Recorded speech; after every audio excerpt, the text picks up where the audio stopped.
नमस्कार दर्शक बंधु आपण को आम चैनल को स्वागत। पवित्र धनु संक्रांतिर हार्दिक अभिनंदन एवं शुभकामना जणाई आजिर कार्यक्रमटी को आग को बढ़ाइबा एवं एही 2025 अंतिम मासर अंतिम संक्रांति धनु संक्रांति बुधवार दिन पढ़िबा पाई जाउछि एवं एही दिन हेबाकु जाउछि सूर्यंकर गोचर एवं सूर्य आपणकर दशम गृहरु आपणकर लाभर गृह मनस्कामनार गृह प्रॉफिटर गृह को गोचर करबा पाई जाउछंती जो गृह रे मंगलंक सहित विराजमान करिवे माने आपणकर लाभर गृह रे राजांक सहित सेनापति विराजमान रहिबे जो कारणरू आपणकर एही संक्रांति परठारु कार्य क्षेत्र रे विशेष भाव में कर्म क्षेत्र रे बहुत अधिक उन्नति परिलक्षित हेबो। ता सहित सूर्यंकर दृष्टि जो गृह गुड़िकर पड़िबो सेही गृह रे मध्य शुभ फल प्रदान करिवे। ता सहित देखंतु एही संक्रांति परठारु मध्य आउ एक विराट परिवर्तन हेबो किंतु सही परिवर्तन आपण को शुभ फल देव ना अशुभ फल देव एही वीडियो रे विस्तृत भाव में आलोचना करिबा सेतिपई आपण आम सह वीडियोर शेष पर्यंत जोड़ी होई रुहंतु।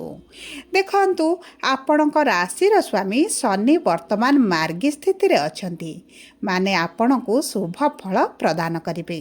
ता सहित सूर्य मंगल आपणक लाभर गृह रे रहिबे शुक्र मध्य 20 तारिख रे आपणकर लाभर गृह को जिबे एवं बुध आपणक कर्म क्षेत्र को आसीबे जो कारणरू आपणक बाणी रे आसीबो बड़ चमत्कारी परिवर्तन।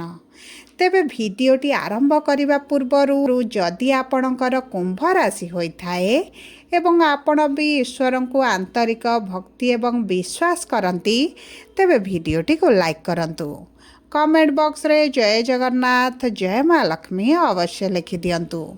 ता सहित आम सह जोगाजोग करबा पई वीडियोर मध्य भाग रे एक व्हाट्सएप नंबर टिए दिया जाइछि जो नंबर साहाय्य आपण आम सह जोगाजोग करी निजर नूतन कुंडली प्रस्तुत करि परिबे कुंडली विश्लेषण कराई परिबे किंबा आपणकर चाकरी विवाह व्यवसाय प्रेम संपर्क शिक्षा स्वास्थ्य को नहीं किछि समस्या रही ताहार सहजरे एवं स्वल्प मूल्य रे समाधान करि परिबे सेथिपई आपण आम सह वीडियोर शेष पर्यंत जोड़ी होई रुहंतु। एबे आसंतु कार्यक्रमटी को आग को बढ़ाइबा एवं सर्वप्रथमे जानिबा आपणक कर्म क्षेत्र व्यवसाय चाकरी किभଳି रहिबो। देखंतु आपणक कर्मर गृहरु सूर्य आपणकर लाभर गृह को गोचर करिसंती एवं गुरुक राशि रे विराजमान करिवे माने धनु राशि रे विराजमान करिवे जो कारणरू गुरुंकर प्रभाव सहित आपणक उपरे सूर्यंकर प्रभाव मध्य रहिबो। जेतेबेले गोटे ग्रह मित्र राशि को गोचर करे सेतेबेले तांकर शुभ फल द्विगुणित होइथाए। ता सहित जदि कारक ग्रह सहित विराजमान हुए माने तांको मित्र ग्रहंक सहित विराजमान हुअंती तेबे तांकर फल अधिक चमत्कारी होइथाए। तेबे देखंतु आपणकर भाग्य एही धनु संक्रांति परठारु निश्चित भाव में बदलिबो। सूर्य आपणकर लाभर गृह रे विराजमान करी आपणक कर्म क्षेत्र रे जो समस्याटी बढ़ुथिला आपणक मान सम्मान हानि हेउथिला आपणको एचेता प्रायोरिटी दिया जाउ नथिला आपणक कर्म क्षेत्र रे कार्य फसिकी रहुथिला आपण चेष्टा कले मध्य आपणक टार्गेट आपण पूरण करि पारु नथिले जो कारणरू आपणक परिश्रम रहुची अपवाद सुनिया को पड़ुची टेंशन रे रहुचंती से सब समस्या आपणकर दूर होई जिवो। विशेष भाव में जो व्यक्ति माने नूतन चाकरी सन्धान अच्छी तांकर जो अभिलाष रही नूतन व्यवसाय आरंभ करने ताहा मध्य तांकर पूरण हो जिवो। कारण देखंतु बुध जेतेबेले आपणकर केंद्र रे रुहंती द्विगुणित फल प्रदान करिथांती कारण केंद्र गृह रे कौनसी भी राशि अशुभ फल प्रदान करती नहीं। ता सहित आपणक बाणी रे शुद्धता आसीबो आपण कथा कही बहुत गुड़े कार्य हासिल करदेवे ଆପଣଙ୍କର ଯେଉଁମାନେ ଶତ୍ରୁ ଥିଲେ ସେହି ଶତ୍ରୁମାନେ ଆପଣଙ୍କ ଠାରୁ ଦୂରତା ବନେଇବେ କିମ୍ବା ଆପଣଙ୍କ ସହିତ ମିତ୍ରତା କରିବା ଆରମ୍ଭ କରିବେ। ଏହି ସମୟ ମଧ୍ୟରେ ଆପଣଙ୍କର ଟ୍ରାନ୍ସଫର ହୋଇପାରେ, ଆପଣଙ୍କର ପ୍ରମୋସନ୍ ହୋଇପାରେ, ଆପଣଙ୍କ ସାଲାରୀ ବୃଦ୍ଧି ହେବା ଭଳି ଖୁସି ଖବର ମଧ୍ୟ ମିଳିପାରେ କିମ୍ବା ଆପଣଙ୍କୁ କୌଣସି ଏକ ନୂତନ ପ୍ରୋଜେକ୍ଟର ନିଯୁକ୍ତି କରାଯାଇପାରେ। ଯେଉଁ କ୍ଷେତ୍ରରେ ଆପଣ ବହୁତ ଦିନ ହେଲା ଚାହୁଁଥିଲେ ଯିବା ପାଇଁ, ଚାହୁଁଥିଲେ କରିବା ପାଇଁ, ସେହି କାର୍ଯ୍ୟ ମଧ୍ୟ ଆପଣଙ୍କୁ ପ୍ରାପ୍ତ ହୋଇପାରେ। ସବୁ ପରେ ଦେଖନ୍ତୁ, ଆପଣଙ୍କର ଯଦି ଚାକିରିକୁ ସ୍କିପ୍ କରି ନୂତନ ବ୍ୟବସାୟ ଆରମ୍ଭ କରିବା ପାଇଁ ଚାହୁଁଥିଲେ, ତେବେ ଆପଣଙ୍କ ପାଇଁ ସୁବର୍ଣ୍ଣ ସୁଯୋଗ ରହିଛି। ଏହି ସମୟ ମଧ୍ୟରେ ଆପଣଙ୍କର ଯଦି କୌଣସି କ୍ଷେତ୍ରରେ ଗଣ୍ଡଗୋଳ, ପୋଲିସ କେସ୍, ଝଗଡ଼ା, ମନମାଳିନ କିମ୍ବା ଆପଣଙ୍କୁ ମିଥ୍ୟା ଆଲିଗେସନରେ ଫସାଯାଇଛି, ତେବେ ଆପଣଙ୍କର ବାହାରିବାର ବହୁତ ଅଧିକ ସମ୍ଭାବନାଟି ରହିଛି। କାରଣ ସୂର୍ଯ୍ୟ ଯେତେବେଳେ ତ୍ରିକୋଣରେ ବିରାଜମାନ ହୁଅନ୍ତି ଏବଂ ତାଙ୍କର ଦୃଷ୍ଟି ପଞ୍ଚମ ଗୃହକୁ ରହିଥାଏ, ସେହି କ୍ଷେତ୍ରରେ ସୂର୍ଯ୍ୟଙ୍କର ଫଳ ବହୁତ ଅଧିକ ଶୁଭଦାୟକ ହୋଇଥାଏ। ଦେଖନ୍ତୁ, ଗୁରୁ ଆପଣଙ୍କର ପଞ୍ଚମ ଗୃହରେ ଥିବା ସହିତ ସୂର୍ଯ୍ୟଙ୍କର ଦୃଷ୍ଟି ଗୁରୁଙ୍କ ଉପରେ ରହିଛି ଏବଂ ଗୁରୁଙ୍କର ଦୃଷ୍ଟି ମଧ୍ୟ ସୂର୍ଯ୍ୟଙ୍କ ଉପରେ ରହିଛି। ଏହି କ୍ଷେତ୍ରରେ ବିପରୀତ ରାଜଯୋଗ ମଧ୍ୟ ସୃଷ୍ଟି ହେଉଛି। ତେଣୁକରି ସମସ୍ତ କୁମ୍ଭ ରାଶିର ବ୍ୟକ୍ତିମାନେ ଯେଉଁମାନେ ସରକାରୀ ଚାକିରିର ସନ୍ଧାନରେ ଅଛନ୍ତି କିମ୍ବା ପ୍ରାଇଭେଟ୍ ଚାକିରି ପାଇଁ ପରୀକ୍ଷା ଦେଉଛନ୍ତି, ଇଣ୍ଟରଭ୍ୟୁ ଦେଉଛନ୍ତି, ଏଣ୍ଟ୍ରାନ୍ସ ଦେଉଛନ୍ତି, ସେମାନଙ୍କୁ ତ ନିଶ୍ଚିତ ଭାବରେ ଚାକିରି ମିଳିବାର ବହୁତ ଅଧିକ ସମ୍ଭାବନାଟି ରହିଛି। ଆପଣଙ୍କର ଯଦି ନୂତନ ବ୍ୟବସାୟରେ ଅର୍ଥର ସମସ୍ୟା ରହିଥିଲା କିମ୍ବା କୌଣସି କାରଣବଶତଃ ଆପଣଙ୍କର ବ୍ୟବସାୟଟି ଆରମ୍ଭ କରିପାରୁନଥିଲେ, ପେଣ୍ଡିଂ ରହିଥିଲା, ବିଭିନ୍ନ ଗୁଡ଼ିଏ ଅର୍ଚନ ଆସୁଥିଲା, ତେବେ ଆପଣଙ୍କର ଚିନ୍ତା କରିବାର କୌଣସି ବି ଆବଶ୍ୟକତା ନାହିଁ। କାରଣ ଏହି ସଂକ୍ରାନ୍ତି ପରଠାରୁ ଆପଣ ଦେଖିବେ ଆପଣଙ୍କର ଶୁଭ ସମୟ ଆସିବା ଆରମ୍ଭ ହୋଇଯିବ। ସୂର୍ଯ୍ୟ ଆପଣଙ୍କର ଏକାଦଶ ଗୃହରେ ବିରାଜମାନ କରି ତାଙ୍କର ସପ୍ତମ ଦୃଷ୍ଟି ଆପଣଙ୍କର ପଞ୍ଚମ ଗୃହକୁ ଦେଉଛନ୍ତି। ଦେଖନ୍ତୁ, ଯେଉଁମାନଙ୍କ ବ୍ୟବସାୟରେ ଲସ୍ ଚାଲିଥିଲା, ବ୍ୟବସାୟରେ ଆପଣଙ୍କର ମିତ୍ରତା କମିଯାଇଥିଲେ, ବ୍ୟବସାୟ କ୍ଷେତ୍ରରେ ଉଚ୍ଚ ସ୍ତରରେ ଆପଣଙ୍କ ଚିହ୍ନା ପରିଚିତ ନଥିଲା, ଆପଣଙ୍କର ବର୍ତ୍ତମାନ ପରିଚୟ ବଢ଼ିବ, ବଡ଼ ବଡ଼ ଲୋକଙ୍କ ସହିତ ଆପଣଙ୍କର ବସା ଉଠା ଆରମ୍ଭ ହେବ, ଯୋଗାଯୋଗ ବଢ଼ିବ, ଯେଉଁ କାରଣରୁ ଆପଣଙ୍କୁ ବଡ଼ ଡିଲ୍ ମଧ୍ୟ ମିଳିପାରେ, ସରକାରୀ ସ୍ତରରୁ କିଛି କାର୍ଯ୍ୟ ଆପଣଙ୍କୁ ମିଳିପାରେ କିମ୍ବା ଆପଣଙ୍କର କିଛି ବଡ଼ ପ୍ରୋଜେକ୍ଟ ମିଳିପାରେ, ବଡ଼ କାର୍ଯ୍ୟ ଆପଣ ହାତକୁ ନେଇପାରନ୍ତି। ଯଦି ଆପଣ କଣ୍ଟ୍ରାକ୍ଟ ଲାଇନ୍ରେ ଅଛନ୍ତି, ସେଥିରେ ମଧ୍ୟ ଆପଣଙ୍କୁ ବହୁତ ଅଧିକ ଲାଭ ମିଳିବ। ଯଦି ଆପଣ କୌଣସି ରିଅଲ୍ ଇଷ୍ଟେଟ୍ରେ ଅଛନ୍ତି, ତେବେ ଆପଣଙ୍କୁ ତ ବହୁତ ଅଧିକ ସଫଳତା ପ୍ରାପ୍ତି ହେବ। ଯଦି ଆମେ ଦେଖିବା ଆପଣଙ୍କର ଆର୍ଥିକ କ୍ଷେତ୍ରକୁ, ତେବେ ଦେଖନ୍ତୁ, ଅର୍ଥର ଗୃହରେ ଶନି ବିରାଜମାନ ହୋଇଛନ୍ତି। କିନ୍ତୁ ମନେ ରଖନ୍ତୁ, ଶନି ଆପଣଙ୍କ ରାଶିର ସ୍ୱାମୀ ହୋଇ ଦ୍ୱିତୀୟ ଗୃହରେ ରହିଛନ୍ତି, ଗୁରୁଙ୍କ ରାଶିରେ ରହିଛନ୍ତି। ତେଣୁକରି ଆପଣଙ୍କର ଅର୍ଥର ସମସ୍ୟା ତ ନିଶ୍ଚିତ ଭାବରେ ଲାଗି ରହିଛି। ଆପଣଙ୍କର ସେଭିଂ ହୋଇପାରୁନି, ଆପଣ ଯେଉଁ କାର୍ଯ୍ୟରେ ଅର୍ଥକୁ ଇନଭେଷ୍ଟ କରିବାକୁ ଚାହୁଁଛନ୍ତି ହୋଇପାରୁନି, ତେବେ ଆପଣଙ୍କର ଚିନ୍ତା କରିବାର କୌଣସି ଆବଶ୍ୟକତା ନାହିଁ। କାରଣ ଆପଣଙ୍କର ଏହି ସଂକ୍ରାନ୍ତି ପରଠାରୁ ଅର୍ଥ ନିଶ୍ଚିତ ଭାବରେ ବଢ଼ିବ, ଇନକମ୍ ବଢ଼ିବ।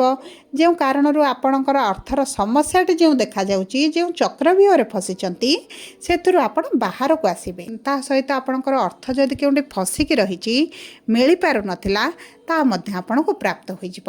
ଏବଂ ଦେଖନ୍ତୁ ଦର୍ଶକ ବନ୍ଧୁ, ଆପଣଙ୍କର ଅର୍ଥ ଯଦି ସରକାରୀ ସ୍ତରରେ ଫସିକି ରହିଛି, ତାହା ଆପଣଙ୍କୁ ନିଶ୍ଚିତ ଭାବରେ ପ୍ରାପ୍ତ ହେବ। ଏବେ ଆସନ୍ତୁ ଜାଣିବା ଆପଣଙ୍କର କିଭଳି ରହିବ ବୈବାହିକ ସମ୍ପର୍କ ଏବଂ ବିବାହର ଯୋଗ। ଦେଖନ୍ତୁ, କେତୁ ଆପଣଙ୍କ ବିବାହର ଗୃହରେ ବିରାଜମାନ ହୋଇଛନ୍ତି, କିନ୍ତୁ ଶୁଭ କାର୍ଯ୍ୟର କାରକ ଗ୍ରହ ଗୁରୁ ଆପଣଙ୍କ ପଞ୍ଚମ ଗୃହରେ, ମଙ୍ଗଳ ଆପଣଙ୍କର ଏକାଦଶ ଗୃହରେ ଥିବାରୁ ଆପଣଙ୍କ ବିବାହ ପାଇଁ ବହୁତ ଭଲ ଯୋଗ ବନୁଛି।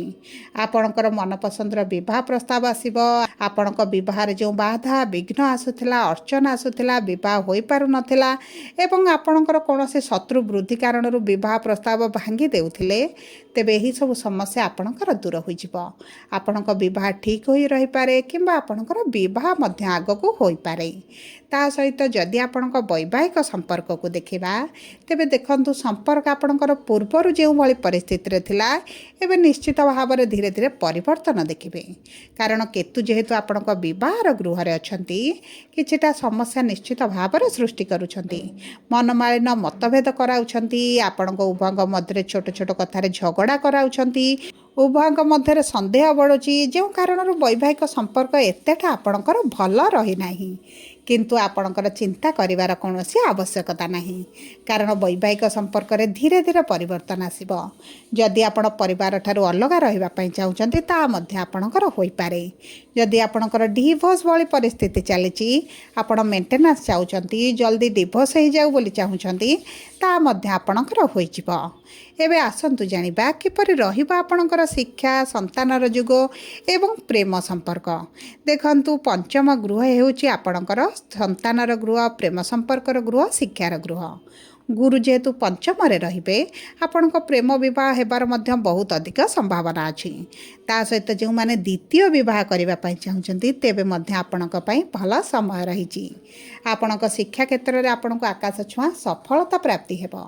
ଆପଣଙ୍କ ପାଠରେ ଯେଉଁ ମନ ଲାଗୁନଥିଲା, ଅନ୍ୟମନସ୍କ ରହୁଥିଲେ ଏବଂ ଆପଣଙ୍କର ପାଠ କ୍ଷେତ୍ରରେ ଆପଣଙ୍କ ରେଜଲ୍ଟଟା ଏତେ ଭଲ ଆସୁନଥିଲା, ତେବେ ମଧ୍ୟ ଆପଣଙ୍କର ଏବେ ଭଲ ସମୟ ଆସୁଛି। ଶିକ୍ଷା କ୍ଷେତ୍ରରେ ମନ କେନ୍ଦ୍ରିତ କରନ୍ତୁ। ଶିକ୍ଷା କ୍ଷେତ୍ରରେ ଆପଣଙ୍କୁ ଭଲ ରେଜଲ୍ଟ ମିଳିବ ଏବଂ ସନ୍ତାନ ପ୍ରାପ୍ତି ପାଇଁ ତ ବହୁତ ଭଲ ସମୟ ରହିଛି।